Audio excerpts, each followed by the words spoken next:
I'd be remiss if I didn't mention where we were in 14. We were spending, the county government was spending 760 plus million a year. We were relying on 40 to 50 million dollars of fund balance. All our union contracts were expired, and there was a lot of unrealistic budgeting. And I'll give you an example of that right here. Here's the sales tax that was budgeted for 13, 191. What actually came in was 190. What was budgeted for 2014 was 201 million, and when actually only 191 came in. So we already, sales tax was 10 million in the red. So there were all sorts of crazy solutions, painful solutions that we all had to have on the table. One proposal out there was deficit financing, which would be paying today's bills on tomorrow's backs. The other proposal out there that was battered around was taking the sales tax share to the local cities, villages, and towns, which would have crippled those municipalities.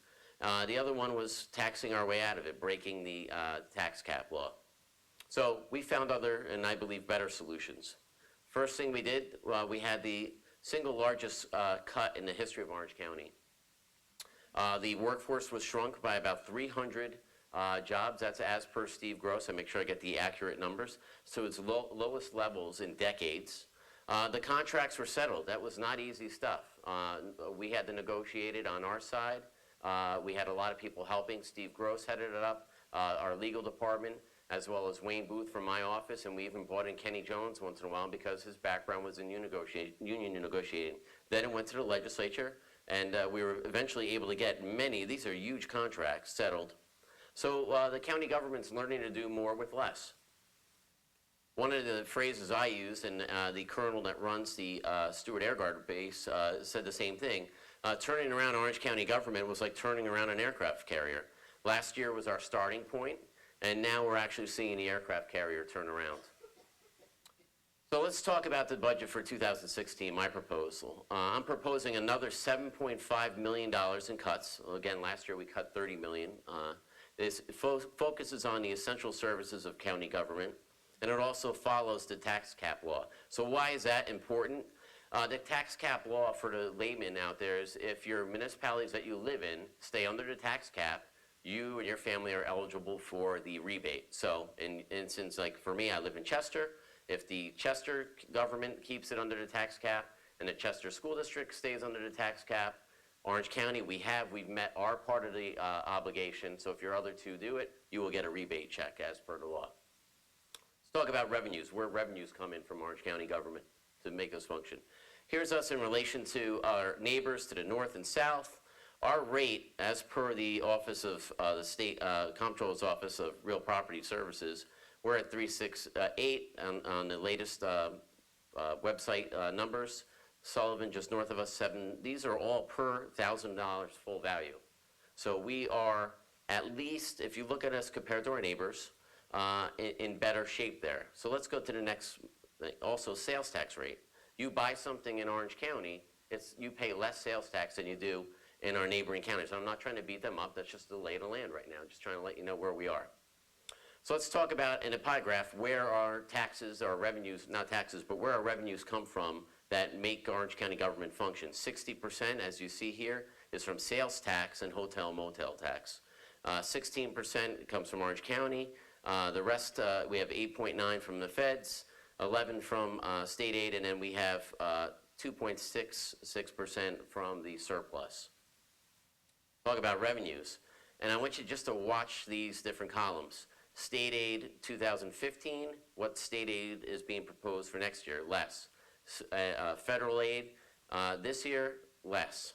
These are where we have to make up these gaps of really where unfunded mandates come from. Sales tax is healthy. Orange County's revenue, we're going to start talking about our tax base is growing, and that's where we are. This is the budget for this year, 2015, $732 million. 2016, $725 million, a $7 million cut plus. So let's talk about how barometers, this isn't like political rhetoric, me saying everything's happy, fuzzy, kumbaya. Let's talk about real numbers, real concrete barometers of how you know how the economy's doing. And we talked about this last year, but it's continuing. Last year was the first time our tax base had grown since 2008. What does that mean? From 2008 until 2014, our tax base in Orange County shrunk by 25%. You all know it. If you looked at your value of your home or your possessions, your businesses, it had shrunk. And that wasn't an Orange County phenomenon. It was a national crisis that was going through the recession, depression, whatever people want to call it. The economic slowdown led to us shrinking. Well, last year it went up a fraction of a percent. This year, our tax base grew another 1.5%. That is a positive barometer. It's not a blip. Last year would have been a blip if it went back down. This is a positive pattern that we're seeing in Orange County. Our sales tax is also on the rise. And I believe Tanya Mulride's in the back. I think we're at 2% that we're looking at now, as long as our trends continue to grow. So this is another good positive. Also, unemployment in January of 2014 was 6% in Orange County. Today we're at 4.6, and we're beating the state and national averages. These are good positive things. If you talk to Steve Knopp, I won't use the line we usually use, but unemployment in Orange County is at the lowest that you could really get, and most people are working. And I have to bring this up because I know the partnerships in the room, my partners in economic development, our partners in county government, Orange County lost 10,000 jobs from 08 till 14. 10,000 jobs. That's a lot. So these trends of unemployment going down are really positive barometers. So let's talk about the new businesses that are opening. And these aren't ones that are on the drawing board. Like I said, I like to back things up with fact and not talk about what things maybe or might come in the future. This is a 5-spoke creamery. They bought a dairy farm that had closed, used some solar panels for energy, a nice positive new Mondo type of feel. They make artisan cheeses, and they are opening and functioning today. A few weeks ago, a couple of us, Jimmy Kulisak was there with me as well, as a county legislator. The opening of Eco Shrimp Garden, as our friends from the partnership and some elected officials as well. This is another wonderful business that opened up in a building that was empty in the city of Newburgh. Here's UNFI over on the Neely Town corridor. 400 new jobs since last year. 400 new jobs. I got to tour that place a few weeks ago with some of the economic development leaders in the county. 400 new jobs. That is hard to beat. Angry Orchards. I got corrected about 3 times that cider is not beer. It's actually cider. You cannot call it beer. Looks like beer. It's in the same type of mug, but whatever. The gentleman in the middle, Jeff Christ, is a long-time apple orchard owner. His family had owned it for decades and generations. He wanted to sell it and maintain the agricultural positives that came with having the beautiful scenes of the apple trees. The man on the right is the actual brewer of Angry Orchard cider, and it's a perfect marriage here in Montgomery, New York. It's just such a positive, great thing. They're going to be opening this month, so that's another great thing. Project Blackhawk. This is still top secret what the company is. Some things have been put out about who they are and what they are, but the bottom line is this. What this is today. This is under construction. Now it says September, but they're under construction today. It would be a little wet if I showed you today's photo. But this isn't something that's on the drawing boards. It's happening.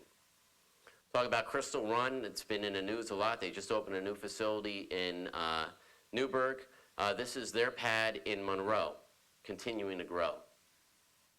Orange Regional Medical Center is putting a new addition on. I think it's about a $100 million investment. That's under construction right there. You can see the skeletal structure if you go up on 17 on your way heading north. All good positive barometers. Then you got these outside of the rim, so to say, I call them economic development positives. We fought for the casinos. We didn't get one in Orange County, but as a concession prize, we still get a check when they're open through the state government from them of a couple $1 million. Then we also had the other unusual competition out there, which was the medical marijuana. And we had some great applications in Orange County, and as a matter of fact, PharmaCann came in first, but we almost got a second one. That's how good our applications were. This is a wonderful project. They're actually speaking at an economic development breakfast tomorrow. But combined, the two of them are going to bring in millions of revenue, not in 10 years, not in 5 years, but I think in the next 2 to 3 years.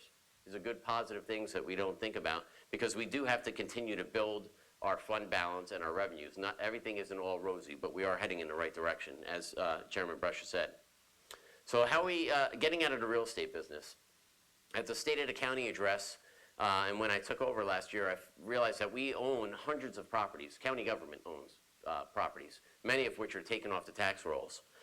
So I asked John McCary, our Commissioner of Real Property, who is under the weather today, and he worked very diligently with me on putting this presentation. And I want everybody to keep him in his prayers. He's doing great. He just had a bad day today, and he's on the mend. But we identified a number of properties that I'm going to be giving to the legislature in the next month on what I want to put back on the tax rolls. And I'm just going to go through them real quick. The two pictures on the right are two of the four pictures. One of them is in Hamptonburg, which would be used for economic development. We could partner with the IDA on getting that back on, not only sold, but developed and put on the tax rolls. City of Newburgh, we have a parcel that the county had purchased. We can sell to either a nonprofit or a for-profit, get it off of our table, but actually stimulate some activity in the city of Newburgh down there. We also have in Goshen, a lot of the legislators have bought this up, and we've talked about this. We own a mine, a quarry, and we've been leasing it out for decades. Let's get out of the quarry business and leasing business. Let's sell this thing, make some money on it, and get it fully on the tax rolls and get it off of our hands. Town of Walk Hill, we own another big parcel of land that we've identified. We think it would be good for senior housing, but whatever the local community and a purchaser agrees on is what we should be happy with. But the bottom line is to be out of our heads, or out of our hair. $3 million plus is what we expect to bring in from these sales. And this is heading in the right direction, getting us out of the real estate business. So expenditures, what do we spend money on in county government? Now watch your eyes if you have eyeglasses. We're going to talk about the next slide after this is a little bit confusing, but it's going to be, I'll walk us through it. This is where the spending was in 13, 756, 14, 762, plummeted to this year, 732. I'm proposing an additional $7 million in cuts to bring us to 725 million in our budget. So we're heading in the right direction. Where does our money go? So now get ready for your glasses. So let's break it down a little bit. Here's your dollar, your tax dollar, your county tax dollar. 81%, this is what you call those infamous unfunded mandates, state, federal government, social services, things, early intervention, probation, things like that. The rest are what we call discretionary. I'm not sure if we would call that discretionary. Roads, bridges, buildings, I don't know if we'd call that discretionary. We need them. I know Vibrock was smiling in the back of the room, our Commissioner of Public Works. Public health, we need that. Last year we had the Ebola scare, but we have a million other things like that. Reason why we need to make sure we have a very strong public health department. Our emergency services, I don't think I need to say more than that. You go behind the wall there and see the men and women that are call takers for 911 and all the other stuff that's going on. A very required thing. Mental health programs. Darcy and our Orange County Mental Health Association, who's in the room as well, and Nolly Clamus can tell you the importance of our mental health programs. Parks, 1% of our budget.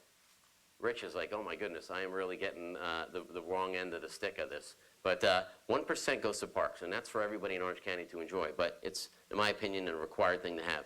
The rest are all other functions, aging, human resource, fire protection, also the veterans and a whole bunch of other ones are mixed in there. There are a bunch of them.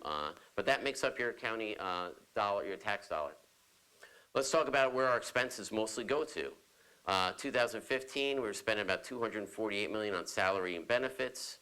Started to level off. That was from the big cut that we had since 14. Equipment has gone down. Contractual expenses are going down. We're renegotiating things with Jim Burpo, our Commissioner of Purchasing, and everybody watching our dollar more. Here's debt and interest. Interest is down, but debt is up, and that's, you know, we pay for things years after they're complete. Usually it's 2 years afterwards. So these are the things that we are monitoring and keep having to keep a check on. And then you have transfers at the bottom. So that's where your expenses, our expenses for county government go today. So let's start talking about investing in growing our economy. What we talked about at the State of the County address, and the legislators and a lot of us in the public have asked, where do we go with tourism? That's where we are today with tourism. Our neighbor to the north, Sullivan, which has a population much smaller than Orange, invests, you know, not too much different than us. Ulster and Dutchess, both smaller counties in Orange County, invest $1 million. We invest $642. I'm proposing in this year, put $1 million. Where does this money come from? The hotel motel tax. The bed and breakfasts, the hotels, motels, they're paying for this, and we need to give them their fair share. And I'll tell you how it's going to pay back in dividends. This summer, we updated our county website. Since we updated it, we have had 20,000 visitors a month on it, 20,000 visitors, highlighting all the things in Orange County that we have to be proud of. We have a million things to be proud of, but we haven't been promoting them like we should.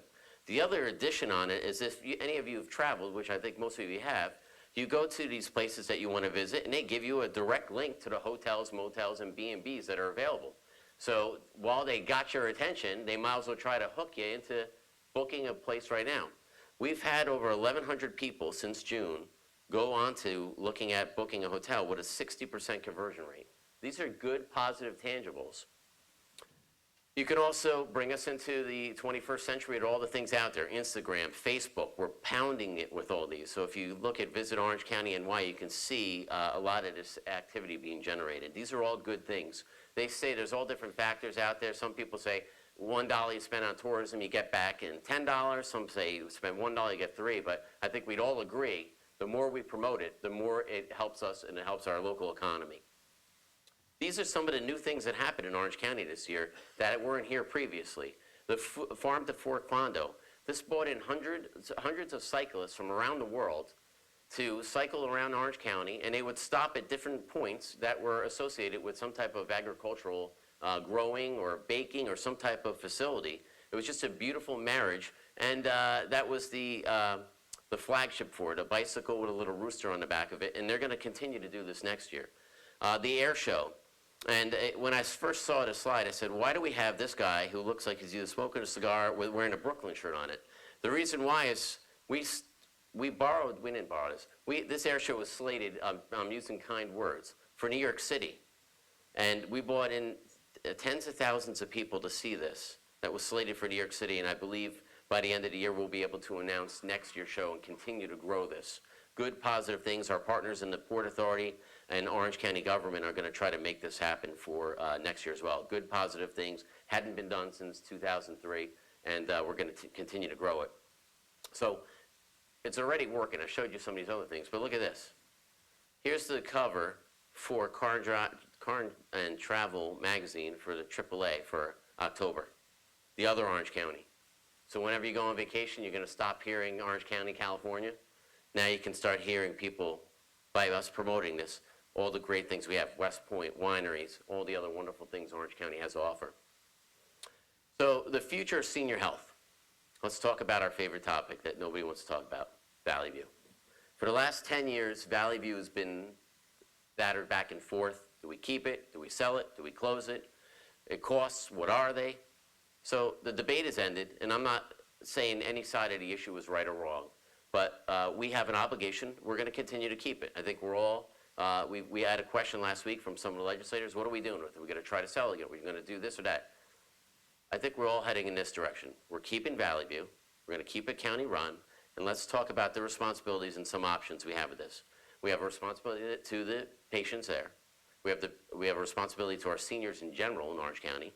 We have a responsibility to, obviously, the employees. And we have a responsibility to the taxpayers. And before I go to the next slide, I just want to talk about those things. If you have this facility in jeopardy that you're going to sell it, close it, or get out of it, if you work there, you might be looking for another job. Not might be, a lot of them are, or a lot of them did, or some of them couldn't find another job. That's the type of uncertainty and employee morale was impacted from that.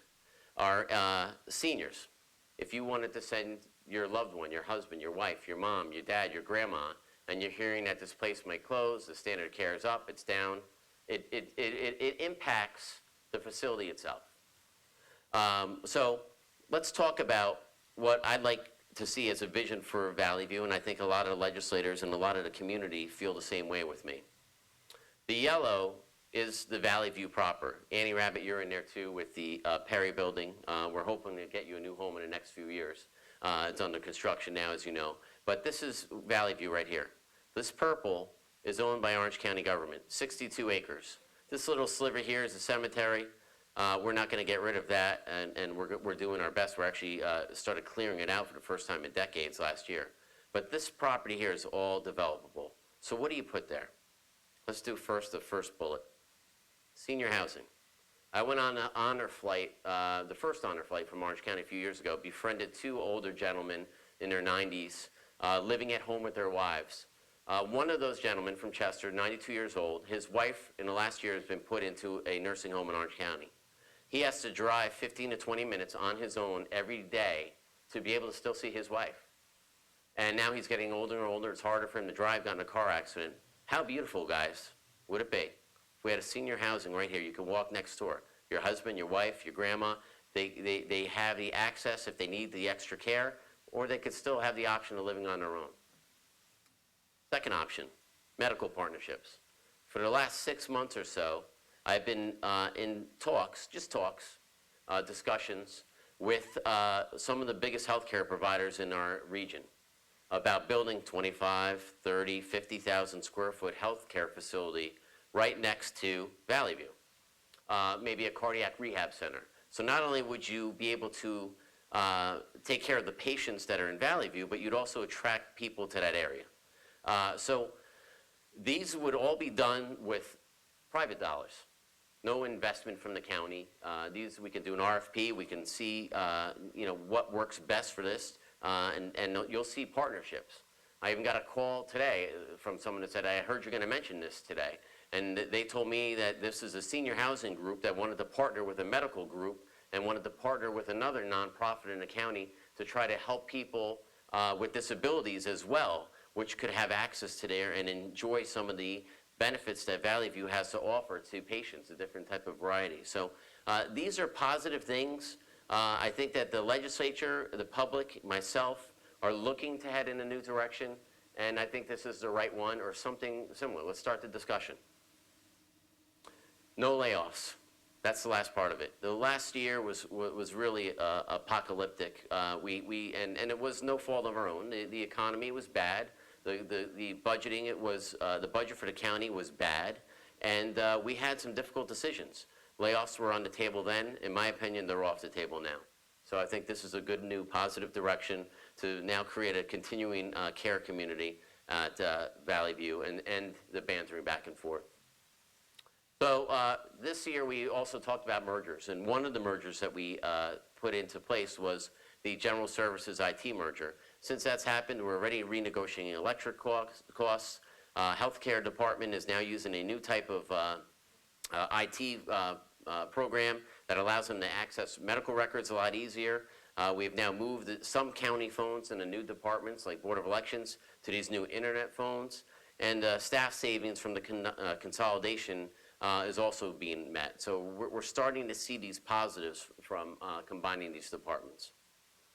Board of Elections mandates, and I spoke to the Association of Town Supervisors and Mayors last night. One of the things is a former supervisor, Wayne Booth is a former town supervisor. I see Carl Brabenick, I know Mayor Queenan's in the back, and if I'm missing anybody, the lights are too bright. But all the local governments were very upset with these, the cost of the Board of Elections. It was an unfunded mandate. The local towns have no oversight over our Board of Elections budget, nor their staff, but we give them a bill every year. It was the wrong thing to do. It was passed by the legislature. I introduced it last year that we would phase it out over 3 years. This year, 2015 budget was the first year. 2016 will continue that. Another 2/3 of the Board of Election costs will be taken away from the local economy, local towns and villages and cities to pay. The more money for them to try to balance their own budgets.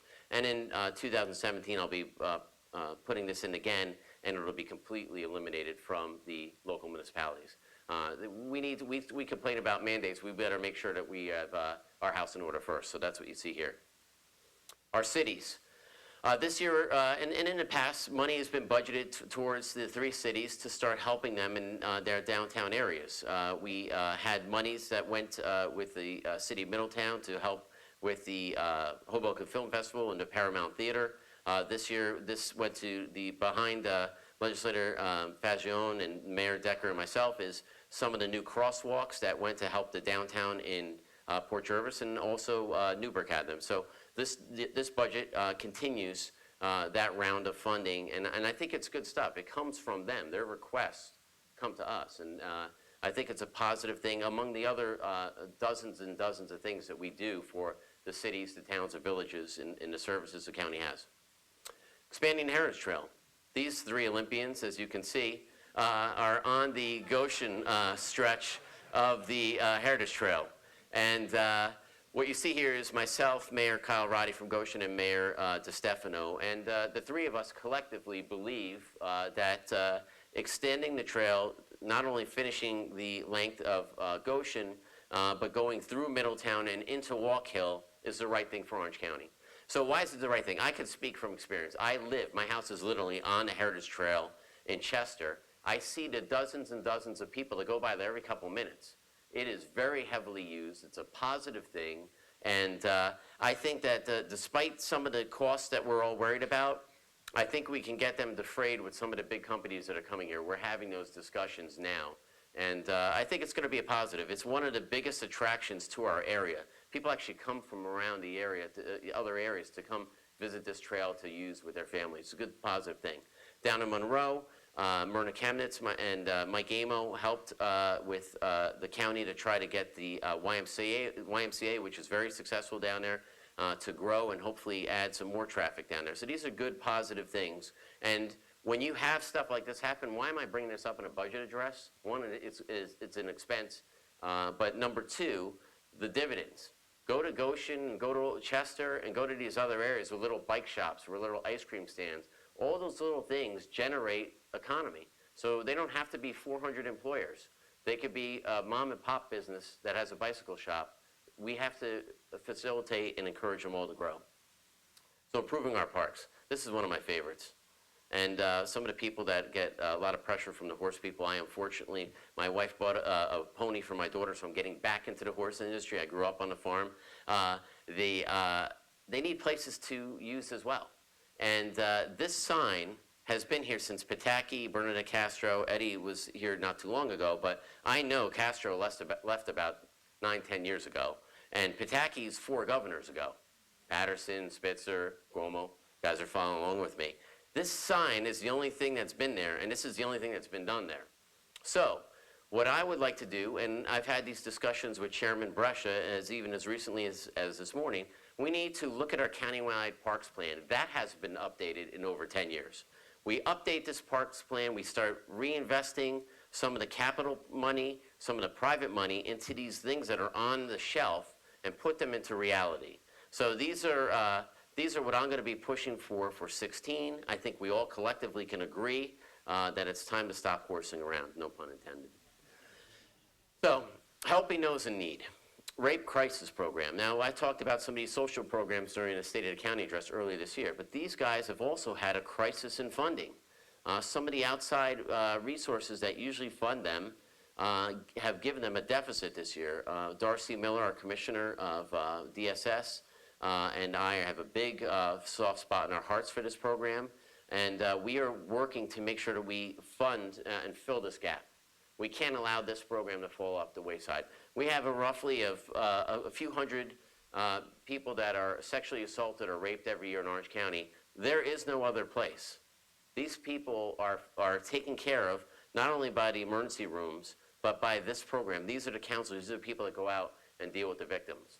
In addition, law enforcement is educated on how to handle and how to help victims through this program. So it's important for us. It's important for our community. Thank you. Safe homes. This is another one. It's amazing that we have to shelter people that are from a battered relationship, or people that are being, it's unsurmountable to me that we have to shelter them rather than the perpetrators, but that's the way society is right now. But we have an obligation to keep these people safe and their children. And they've also seen some major cuts, and we need to continue to support them and fill those gaps, because if they're not there, I don't know where these people go. If you go to the Safe Homes dinner every year, where they have a candlelight vigil of every person that's a victim of domestic violence, of people that passed away, it'll get you sold if you're not sold already. Last thing on this topic is, before we go into the hunger program, is suicide prevention app. We all know it. Suicide is high with all different types of ages, veterans, young kids, or the internet and all the social networking out there has even accelerated and made things a little bit worse, bullying. So we need to continue to do, not only we developed this and launched this year, but we need to continue to promote this. Orange Cares, we dedicated $375,000 last year to fight childhood hunger. We launched it a few months ago, Orange Cares. So what is this and what does this do? Nationwide, the standard is about 1 out of 5 kids goes to bed hungry every night. Right now, they're going to bed hungry every night. So what does that mean to the kid? They can't develop physically properly. And how do you think they're going to be in school and socially if they're more worried about putting food in their bellies than trying to learn stuff and be a productive young individual, young child, and have a normal childhood? So what we did is we partnered with the regional food bank, and what we're going to do is we've targeted about 20 or so schools where we've seen a high population of people below the poverty level, and we've targeted some students, and those kids now are going to go home with a backpack, you know, the backpack program, right? That backpack doesn't only help that kid go to bed with food in his belly, it also helps their families. Their moms and dads, their brothers and sisters are all benefiting from these things. So now here's the Republican me coming out. I don't want to keep this as a subsidy for the county government to constantly do this.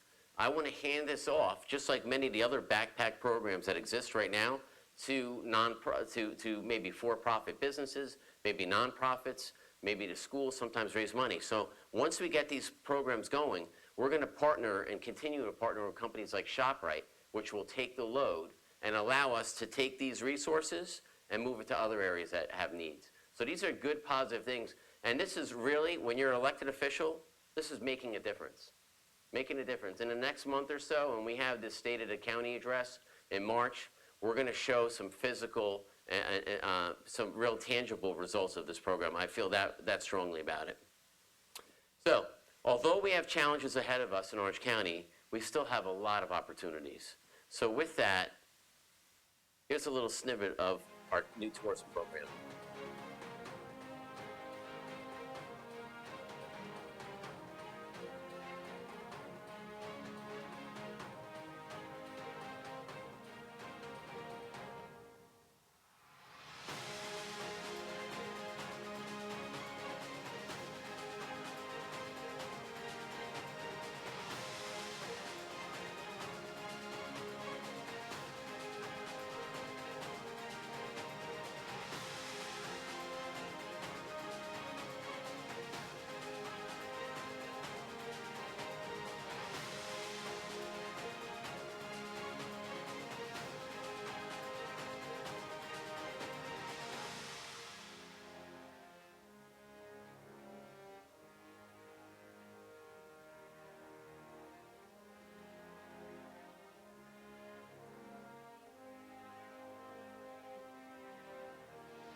Everybody else had that.